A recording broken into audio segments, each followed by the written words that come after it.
काफ़ी समय से हमारे इस सत्य के प्रांगण में तैयारियां चल रही हैं। किसकी तैयारियां चल रही हैं? हमारा वार्षिक उत्सव जो हमारे लिए बहुत विशेष है, माँ का जन्मोत्सव जो हमारे लिए और भी विशेष है, क्योंकि जिनसे हमें मिला है, हमारा जीवन संवरा है, वो हमारे लिए बहुत विशेष है।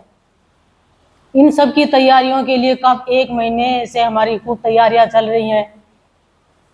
तो भाव मिला, जैसे कि घर में शादी होती है तो क्या होता है, 1 महीने पहले छोटी छोटी तैयारियां चलती हैं।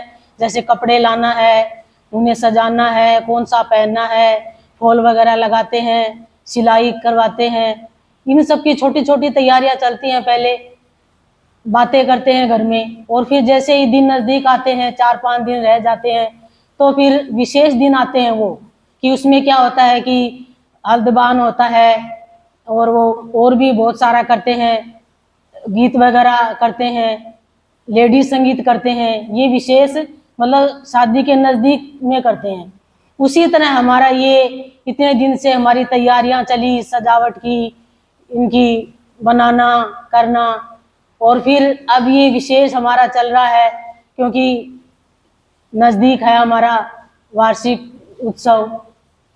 और इसमें अब क्या है कि इसमें बाहर में तो जैसे भौतिक में शादी होती है शरीर की, और ये क्या है कि हमारी आत्मा की परमात्मा से शादी होनी है। तो इसकी हमारी ये तैयारियां चल रही हैं, क्योंकि हम शरीर से हमारी शादी हो गई, हम बड़े हो गए, हमारे बच्चे भी हो गए, लेकिन आत्मा हमारी अभी कंवारी है।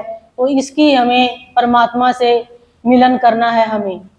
तो इसकी ये तैयारियां गुरुदेव संत हमसे करवाते हैं। काफ़ी समय पहले से ही तैयारियां शुरू हो जाती हैं। मन में उत्साह है, इतना रहता है कि पता ही नहीं चलता।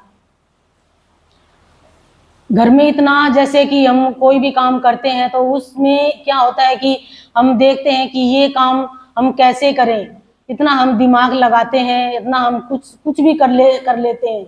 लेकिन ये जो संत भक्ति है, इसमें दिमाग नहीं चलता, इसमें दिल चलता है। और यहाँ आकर हमें हर चीज़ में हम दिमाग नहीं लगाते, बल्कि दिल लगाते हैं। और दिल लगाते हैं तो वो हमारी चीज़ एक भाव की बन जाती है, और वो उस भाव में ही हमें आनंद आता है, क्योंकि भावयोगी संत तो भाव से ही करवाते हैं सारा काम। जैसे कि कितनी खुशियां इन दिनों में, बहुत ही ज़्यादा, की गिनाए तो भी गिनती ही नहीं है। शुरू से लेकर जैसे अनन्या आई तो उनके स्वागत की, फिर उनके उस दिन वो चूड़ा पहराई की रस्म, कितना आनंद लिया कि इस आनंद का तो हम वर्णन ही नहीं कर सकते। इतनी खुशी की, जैसे हम संसार में का कोई भौतिक प्रोग्राम करते हैं तो उसमें भी शायद इतना आनंद नहीं आता जितना कि यहाँ जो किया उसमें हम सब ने आनंद लिया, खुशी ली। तो ये संत हमें खुशी देते हैं। इतने जन्मोत्सव मनवाकर, ये इतने इतने उत्सव मनवाकर संत हमें प्रसन्न रखना चाहते हैं। पर हमारी प्रसन्नता के लिए संत ये करवाते हैं। जैसे कि उसमें बताया ना कि भजन में, कि हर पल प्रसन्न तुम रहा करो, संत भक्ति में जिया करो। कि प्रसन्न हम कब रहेंगे? हर पल, जब संत की भक्ति में जिएंगे तभी प्रसन्न रहेंगे। और इसी प्रसन्नता के लिए संत हमसे रोज रोज ये उत्सव करवाते हैं, नए नए ये प्रोग्राम करवाते हैं, और इसी में हमें हमारा जीवन परिवर्तन होता रहता है। कि जैसे अमृतवाणियों का करवाया माँ ने, तो ये मुझे बहुत ही अच्छा लगा कि बाहर की एक परीक्षा होती है तो उसमें तो क्या होता है कि परीक्षा हो गई, बस फेल पास हो गए। लेकिन ये जो हमारी आध्यात्मिक परीक्षा थी, कि भौतिक में तो पहले वैसे ही इसमें हुआ कि पहले मौखिक हुआ, फिर लिखने का हुआ, वैसे ही इस आध्यात्मिक परीक्षा में भी पहले हमारा मौखिक हुआ, फिर लिखित हुआ। तो ये किस लिए हुआ? ये खाली सिर्फ ये था कि बच्चे भक्ति में आगे बढ़े, और इसकी वजह से हम कितनी अमृतवाणियां याद कर पाए। कितनी, मैं तो खुद कितने मन में कि गुरुदेव कितनी अमृतवाणियां हम याद कर पाए, नहीं तो हम 2 अमृतवाणी भी याद नहीं रख पाते, लेकिन कितनी अमृतवाणियां गुरुदेव ने याद करवा दी। और बहुत ही अच्छा, ये संतों का तो हर पल यही भाव रहता है कि कैसे ये बच्चे भक्ति में आगे बढ़े। और मुझे तो ये भाव बहुत ही अच्छा दिखा कि जैसे माँ भी करवा रहे हैं बच्चों से, खुद पास में बैठ कर करवा रहे हैं, खुद बोल बोल कर समझा रहे हैं कि मन से बच्चों को आगे भक्ति में बढ़ाने के लिए संत स्वयं कर करके दिखाते हैं। तो मन में यही भाव चल रहा था देख देख के कि संत तो जी जान लगा देते हैं अपने बच्चों को भक्ति में आगे बढ़ाने के लिए, लेकिन बच्चे नादान होते हैं तो समझ नहीं पाते, उस बात को सीरियस नहीं ले पाते। एक नॉर्मल बात समझ लेते हैं कि बस ठीक है बता दिया और हम कर रहे हैं। सीरियस जिस दिन हम लेंगे ना, उस दिन तो फिर सिखाने की जरूरत ही नहीं पड़ेगी, हम अपने आप ही सीख जाएंगे सब कुछ। इतना देकर भी अगर हम नहीं सीख पा रहे हैं, नहीं हम ग्रहण कर पा रहे हैं, तो संत और क्या करे, और इससे ज्यादा और कौन हमें देगा, कौन हमें सिखाएगा, कौन हमें ये बातें बताएगा। हम फिर धोखा ही करते रह जाएंगे, कोई बताने वाला नहीं रहेगा इस संसार में, और हम जहाँ हैं वहीं के वहीं रह जाएंगे अगर आज हमने चेत नहीं किया तो मेरा तो 2 दिन से यही भाव बन रहा है कि गुरुदेव हम क्यों नहीं सीरियस हो पाते। देख देख कर भी स्वयं करवा रहे हैं, माँ स्वयं संत हमें सिखा रहे हैं पास में बैठ बैठ कर, फिर भी हम नॉर्मल कैसे ले लेते हैं, हर बात को दिल से क्यों नहीं पकड़ पाते हम। वो हमें भाव ग्रहण करवाओ गुरुदेव कि जो भी हमें बताया जा रहा है वो हम तुरंत उस चीज को पकड़ें और फिर दोबारा बताने की जरूरत नहीं पड़े।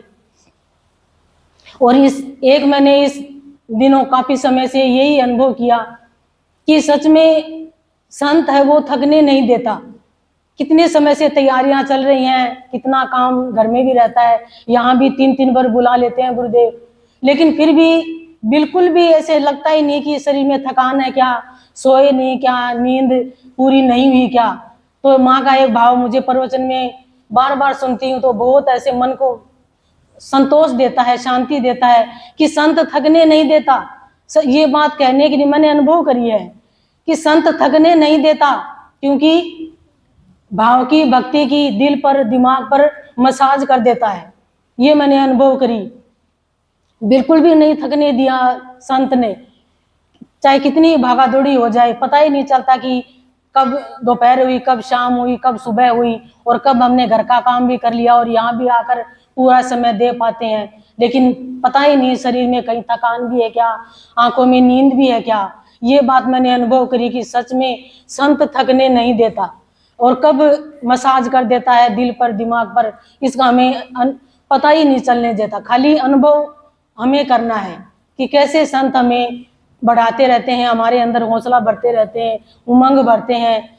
किस लिए बढ़ते हैं कि हम हर पल प्रसन्न रहें, जन्मोत्सव मनाएं, उत्सव मनाएं, इनमें हम खुशी खुशी से मनाएं।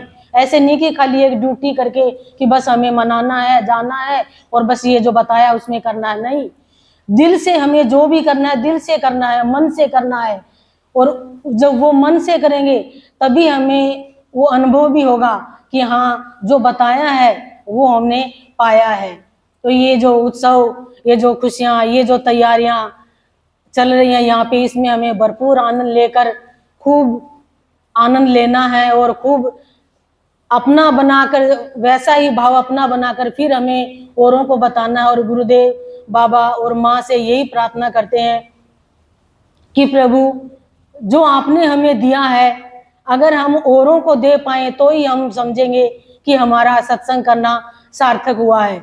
हमें वैसा बनाओ, वैसा हमारे जीवन में उतारो कि हम जैसा हम करें वैसा हम दूसरों को भी कराएं, हम जो सुने वो दूसरों को बताएं और उस रास्ते पर सबको लगाएं कि सबको शांति मिले, सबको भाव मिले और ये उत्सव हम यूं ही मनाते रहें। आप हमें खुशियां देते रहो, हम बटोरते रहें, प्रसन्न रहें और हर पल आपके भाव में बहते रहें। हरि ओम।